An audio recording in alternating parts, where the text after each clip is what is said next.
And joining us now for the AARP Consumer Alert is Karen Morgan, member of the Executive Council of AARP Maryland, and Laurel Peltier, a AARP utility advocate. Laurel and Karen, thank you so much for joining us. We want to talk about saving money on utility bills, which is important for everybody, but especially, Karen, for people on fixed incomes. Exactly. I mean, especially when you're retired and your income is fixed, you don't want to be surprised by unexpected increases in your utilities. It's not like utilities are optional. You have to have electricity and or gas if you're using gas or whatever your utilities are, so that you can have a good quality of life, so that you can eat and be comfortable in your home. So, yeah, you need to keep track of those utility prices that come from either the main utilities in Maryland or via third-party energy suppliers. And I'll just say there are several main utilities that operate in Maryland.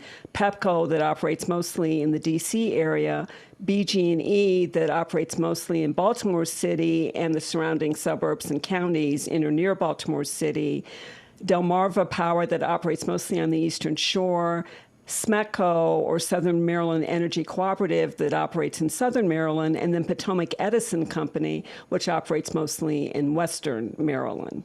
Laurel, maybe it's a good idea to step back. Not everybody knows exactly how this works. We have a partially deregulated energy market, right? Yes. So as we were talking about before, in 1999, our state deregulated its energy market.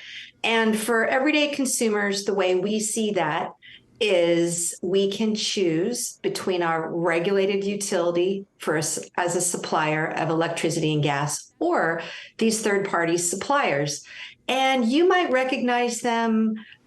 They sometimes visit you at your door if you live in an urban area, or say Sam's Club, BJ's, Walmart, and a nice salesperson will walk up to you and say, hey, do you want to, they have two main sales points. Do you want to save on your BG&E bill, your utility bill, or their other big sales point is, would you like to buy green energy? And you switch from your regulated supply through BG&E or Pepco, and you switch to a third-party supplier.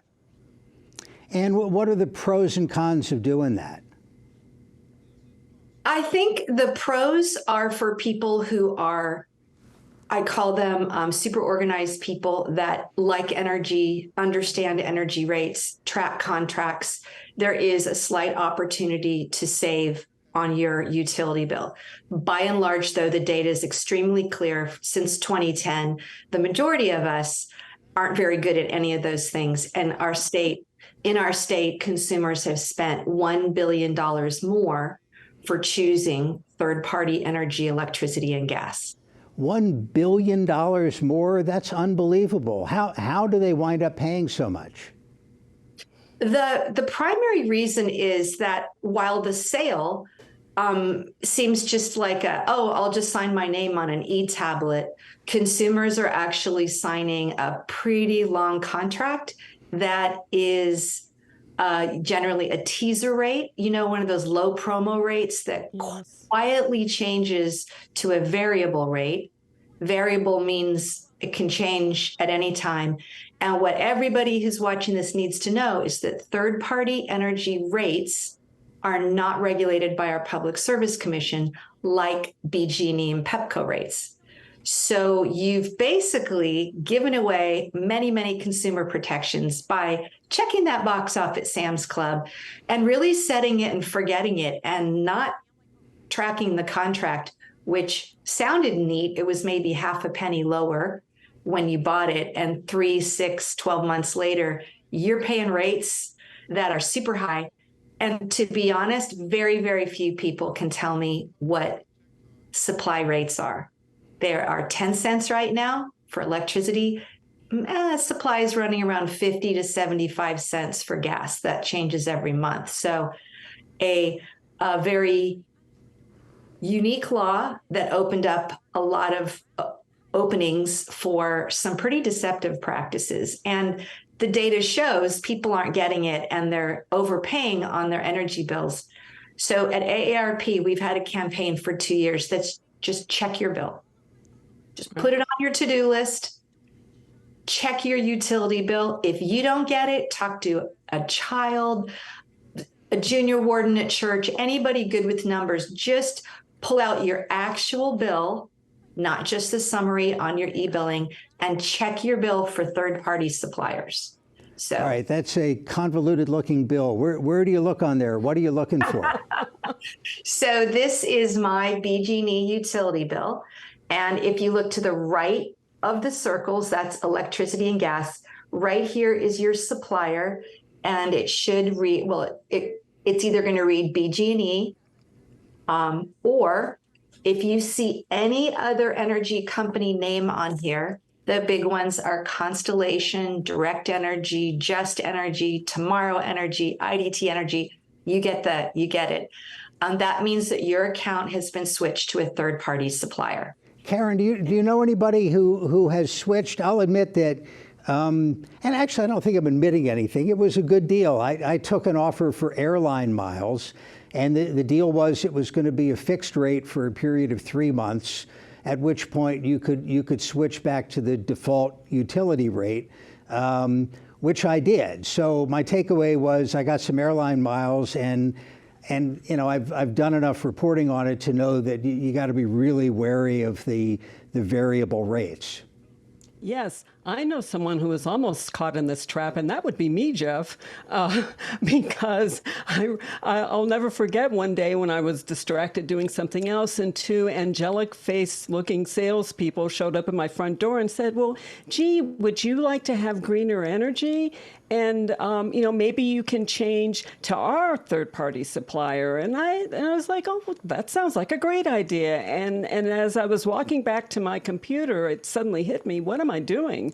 I shouldn't be doing this now. I need to think about this. And I probably don't really want to change. So I went back to the door and I said, nah, I changed my mind. But I came that close to just inadvertently because they were just lovely young ladies and I was, you know, thinking about something else and I was just in the mood to say yes, which is what they're hoping for, right, Laurel? Yeah, and I don't want to leave the impression that green energy is bad or that nobody should sign up for it. Laurel, are there conditions under which somebody who believes in green energy can sign up for it without the risk of getting a crazy bill at some point?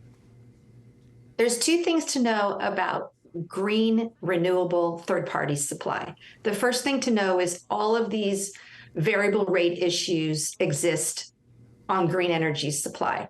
The second one is kind of tricky, but very interesting, is that you're actually not paying for wind energy created out of a wind turbine in Pennsylvania and dumped into our grid. You're actually paying for a product called a renewable energy certificate. And that right there, if you don't know that, that's something I would write down and say, is that really what I want to be buying?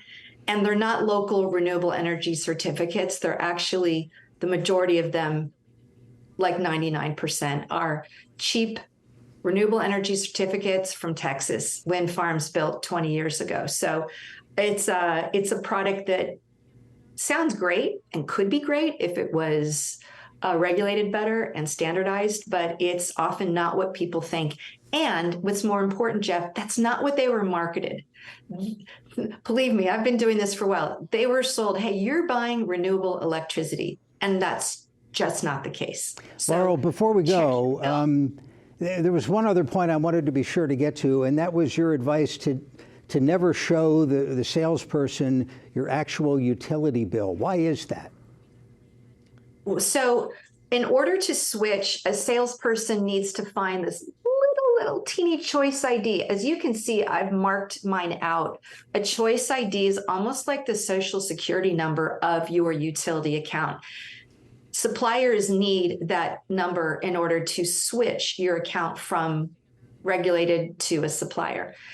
I've seen many times, and anecdotally, so I work out in the field 2 hours a week and help families with their BG&E bills at Gedco Cares. And they'll just show their utility bill to a salesperson who may not be on the up and up, and they'll switch it without that person really understanding what's happening. So never, ever show your utility bill to anybody.